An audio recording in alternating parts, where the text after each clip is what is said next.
누가복음을 기록한 누가는 의사이죠. 그리고 바울 사도의 신실한 동역자였습니다.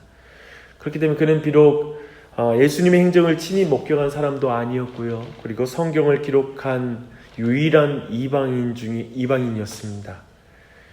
그런 면에서 그가 어떻게 복음서의 저자가 되었을까라는 생각이 들지만, 하나님께서는 학문적으로 잘 훈련된 이 이방인을 통해서 그가 복음서를 기록함으로 말미암아 특별히 이방인들에게 읽혀지는 그런 말씀, 복음의 말씀으로 우리에게 주어진 줄 믿습니다. 그것을 기억할 때 오늘 10장에도 그 누가복음의 독특한 특징들이 잘 드러나고 있습니다. 10장의 서두에 이제 1절부터 20절에 나오는 70제자의 퍼송에 관한 기사는 누가복음에만 나오는 그런 독특한 본문입니다. 그 의미는 무엇일까요? 이제 9장에 보면은 12제자를 파송하는 기사는 공관복음에 다 기록되어 있는 그런 본문이거든요.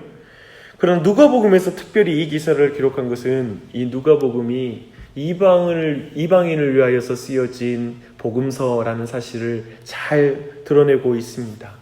10이라는 숫자는 구약의 12지파, 즉 온 이스라엘을 대표하는 숫자라면 제자들을 그 12지파에게 보내는 12제자를 파송하는 그런 장면에서 그 유대인들을 향한 복음 증거가 좀 더 엿보이기도 하고요.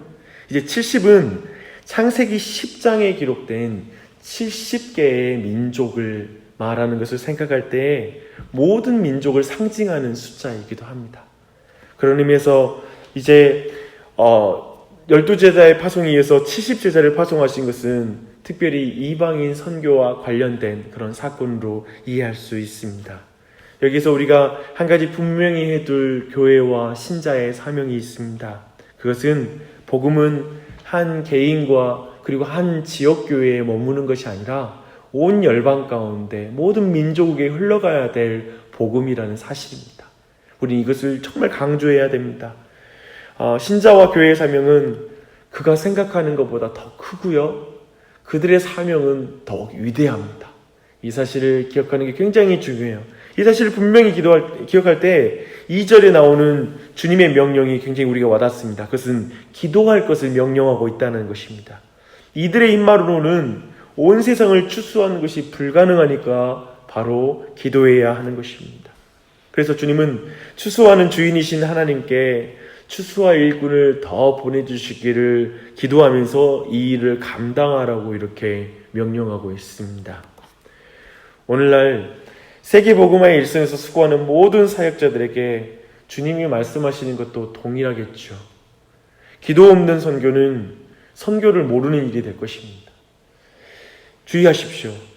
여러분, 왜 오늘날 기도가 빈약할까요? 왜 오늘날 신자들과 그리고 교회가 기도가 빈약할 수 있을까라고 생각할 때 그들에게 주어진 그 소명의, 그 사명의 크기를 모르기 때문에 아마도 그들의 기도하는 일에 게으를 것입니다. 추수반, 곧 사명지의 상황과 필요들을 깊이 인식하지 못하니까 사명의식이 없으니까 기도가 약한 것이죠. 반드시 안 그러면 이거밖에 없어요. 자신의 삶에 고난이 닥쳐야 기도하는 것 외에는 없어요. 근데 상시적인 기도는, 그리고 꾸준한 기도는 사명의식이 있을 때 가능한 것이겠죠. 지금 내가 사명이 있는 그 자리가 지금 얼마나 추수할 일꾼이 필요한지를 깨닫게 될 것이고, 나 혼자로서는 안 된다, 내 힘으로는 감당할 수 없다라고 할 때 그때 기도를 하는 것이죠. 그런 것을 오늘 본문에서 우리는 분명히 깨달을 수 있습니다. 더하여 이 일은 매우 위험한 일이기 때문에 기도를 해야 됩니다. 어린 양을 이리 가운데 보내는 것 같은 위험한 일이 바로 이 사명이다라고 주님은 말씀하고 계십니다. 또 일은 긴박한 일이다라고 말하고 있습니다. 그래서 보냄을 받은 제자들은 길 위에서 사람들과 평안하게 인사를 주고받을 그런 처지가 아니라는 거예요. 그런 면을 또한 말씀하고 있습니다. 그리고 또한 이 일 과정 속에서 어떠한 어떤 전대를 가지지 말고 정말 어떠한 것도 의지하지 말고 나아가라고 말하고 있습니다. 오직 모든 필요를 채우실 그 하나님의 약속만이 이 자리에 있습니다. 그리고 구체적으로 제자들의 말을 받고 받지 않고에 대한 성경적 지침을 줘요. 이제 그렇게 사역했을 때 사역의 결과에 대한 말씀도 주십니다. 주님이 보내신 자들의 말을 듣는 것은 주님의 말씀을 듣는 것이다. 그러나 저들이 거절한다면 주님을 거절한 것이고 곧 주님을 보내신 하나님 아버지를 거절한 것이다 라고 이렇게 말하고 있습니다. 이것은 아브라함의 언약과 동일한 내용이죠. 아브라함에게서 복을 발견한 자는 복을 받을 것입니다. 그러나 그를 저주하는 자들은 저주를 받게 될 것입니다. 복음을 전하는 자에게 주어지는 이 복음 스피릿이 정확하게 이 사명의 스피릿이 오늘 이 말씀 안에 잘 다뤄주고 있습니다. 이것이 위험한 일이고 긴급한 일이나 때에 따라 하나님이 모든 필요한 것을 채워주실 것이다. 그걸 믿는 것이죠. 그러니 결과는 하나님께 맡기고 담대하게 복음을 전해라 라고 이렇게 말씀하고 있습니다. 또 이 과정에서 그렇기 때문에 오직 보내신 주님께서 다 책임질 테니까 걱정하지 말아라 라는 걸 강조됩니다. 특별히 전대를 가지지 말아라. 이 모든 것의 강조점이 이거예요. 내가 너 보냈고 내가 너가 만나는 자에게 내가 말을 넣어줄 것이고 과정 속에 필요한 거 내가 채워줄 것이고 결과도 내가 책임진다. 그러니까 나 믿고 가라. 그러니까 전도에 있어서 그리고 우리의 사명을 수행하는 데서 핵심은 뭐냐면 하나님이 보내셨고 그러면 보내신 분이 책임지고 보내신 분이 이 일의 모든 결과까지도 그분의 손에 있다라는 걸 믿는 거예요. 그러니까 제가 볼 땐 우리가 모두가 경험하는 것은 항상 내가 뭔가를 한다라고 했을 때 더 그 일을 행하기 힘들어요. 그쵸? 항상 하나님 중심입니다. 하나님께 모든 것이 있다고 믿을 때 담대함이 생깁니다. 그래서 그것을 오늘 이 말씀에서 우리는 분명하게 확인할 수 있습니다. 이후 70제자들이 얼마 만에 돌아오는지 우리는 알 수 없는데요. 이들이 기쁨 가운데 돌아와요. 왜냐하면 주님의 약속대로 귀신들이 주님의 이름 앞에서 쫓겨나고 항복하는 걸 봤기 때문에 그렇습니다. 이미 왕이신 예수님의 도래로 말미암아 하나님의 나라가 이 땅 위에 임했기 때문입니다. 그러나 주님은 이런 일로 기뻐할 것이 아니라 그들 자신이 하나님 나라의 시민으로 기록된 것으로 인하여 기뻐하라 라고 이렇게 또 말씀하십니다. 하나님의 은혜로 그들이 얻은 신분이 무엇인지를 망각한다면 이런 모든 승리는 실상 아무 의미도 없을 거라는 것을 말하고 있는 것입니다. 참으로 신앙생활을 하면서 깨닫는 것들이 있죠. 우리도 있어요. 어떤 성취보다 하나님 자녀의 신분이 제일 중요하다는 사실을 깨달아요. 그쵸? 성취로 행복한 사람은 성취할 때만 잠깐 기쁘지만 신분으로 행복한 사람은 항상 기쁜 거예요. 그쵸? 나 하나님 자녀야. 근데 이것에 감동 못하면 답이 안 나와요, 사실은. 제가 그걸 배워요. 박영주 목사가 예를 들면 사역 잘하고 성취하고 교회도 성장하고 여기에서 기쁨 찾고 그때 과정이 또 어려움 당한 것으로 또 슬퍼하고 그것 때문에 어떤 성취와 결과와 반응 때문에 내 목회의 기쁨과 그리고 슬픔 이것이 좌우된다면 그 길을 걸어가지 못하더라고요. 도리어 나 같은 죄인을 불러주셨구나. 하나님 자녀 된 것이 얼마나 큰 은혜인지 그냥 그것 자체가 기쁠 때 그 길을 신실하게 걸어갈 수 있습니다. 이것이 너무 중요하더라고요. 오늘 말씀 그거예요. 너가 하나님 나라의 시민으로 기록된 걸로 기뻐해라. 이것이 참 기쁨인 줄 믿습니다. 그런데요, 성경에 주님이 기뻐하셨다는 매우 드문 표현이 이제 21절에 나옵니다. 물론 이 말씀은 주님께서 단 한 번만 기뻐하셨다는 의미는 결코 아닐 거예요. 그렇죠? 근데 여기서 주님께서 성령으로 기뻐하신 것은 하나님의 계시가 스스로 지혜 있다고 하는 교만한 자들에게 아니라 오히려 어린아이와 같은 자들에게 주어진 것으로 인하여 기뻐하시는 것을 보게 됩니다. 그래서 스스로 교만한 자들이 아니라 오히려 어린아이와 같이 스스로 낮음을 인정하고 주님을 의지하는 자들, 그들에게 하나님 은혜를 더하신 것으로 인해서 너무나 예수님이 기쁘신 거예요. 계시 없이 하나님을 알 자는 아무도 없습니다. 이것은 방금 전에 우리가 말했던 것, 하나님의 자녀인 것으로 기뻐하는 거 있잖아요. 그것과도 관련된 내용이에요. 하나님의 계시가 없이는 아무도 하나님 알 자가 없어요. 계시는 하나님께서 주시는 거예요. 이처럼 낮고 천한 사람들, 겸손한 사람들에게 하나님이 알려진다는 사실은 주님께 말할 수 없는 기쁨이 되는 거예요. 하나님은 알려지기를 기뻐하는 분이시기 때문에 그렇습니다. 내가 내 힘으로 하나님 알 수 있다고 생각하는 사람이 아니라 하나님의 은혜로 하나님을 알고자 하는 자들에게 하나님이 하나님을 알려주십니다. 그래서 아까 말한 대로 성경 주신 게 감사합니다. 나 같은 사람이 죄인인 걸 알려주시니 감사합니다. 나 같은 자에게 예수님께서 구원자인 걸 알려주시니 감사합니다. 나 같은 자에게 믿음 주시니 감사합니다. 나에게 사명 주시니 감사합니다. 그게 기쁨인 거예요. 기쁨. 오늘 본문은 이 기쁨을 우리에게 설명하고 있습니다.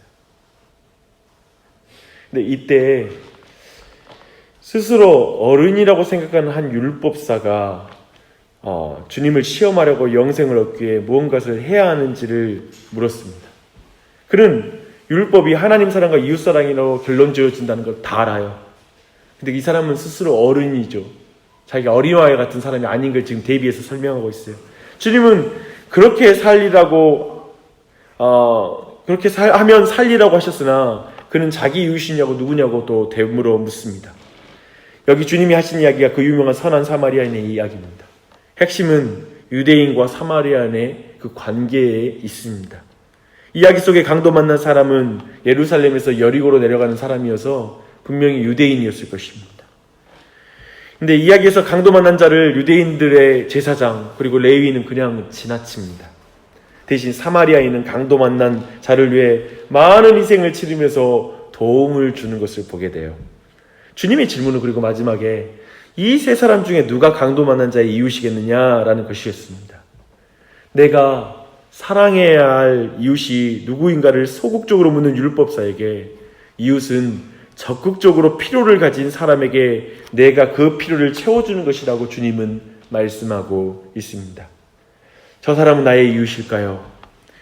내가 그 필요를 당한 사람을 불쌍히 여기고 할 수 있는 도움을 주고자 하여 그렇게 할 때 내가 그 사람의 이웃이 되는 것입니다. 도리어 내가 이웃이냐라고 주님 물으십니다. 종교적 형식으로 율법을 지키는 것이 아니라 이웃을 사랑함으로써 하나님의 계명을 지키라는 말씀입니다. 온갖 종교적 형식으로 흠없는 사람이라고 해서 하나님의 계명을 지키고 산다고 누가 말할 수 있겠습니까? 여기까지만 보겠습니다. 10장은 있잖아요. 전체 내용을 쭉 꿰보니까 이런 것 같아요. 소명을 가진 모든 신자와 교회에게 굉장히 많은 가르침을 주는 본문입니다. 주님이 우리를 보내시는 추수밭을 보십시오. 지금 여러분이 서 있는 곳에 여러분의 사명을 보십시오. 네, 그 사명의 밭은 매우 넓어요. 우리가 생각하는 것보다 매우 중차대하고 큰 사명을 주셨어요. 이미 휘어진 추수밭이에요. 우리 혼자 힘으로 감당할 수 없어요. 기도해야 돼요. 그런데 정말 그 일을 사명의 크기에 비해서 항상 우리의 능력은 부족할 거예요. 사명의 범위에 비해 영역에 비해서 항상 사람은 적어 보일 거예요. 그러니까 기도해야 돼요. 간구해야 돼요. 이건 긴급한 일이에요. 그리고 이것이 매우 위험하다는 걸 느껴야 돼요. 이걸 지금 못 느끼니까 기도를 쉬는 거예요. 느껴야 돼요. 하지만 기억할 건 주님이 부르셨고 주님이 함께 하시고 주님이 그 모든 것에 공급하실 거예요. 이 중심에 이 믿음이 우리에게 부어지길 바랍니다. 그러니 기도하십시오.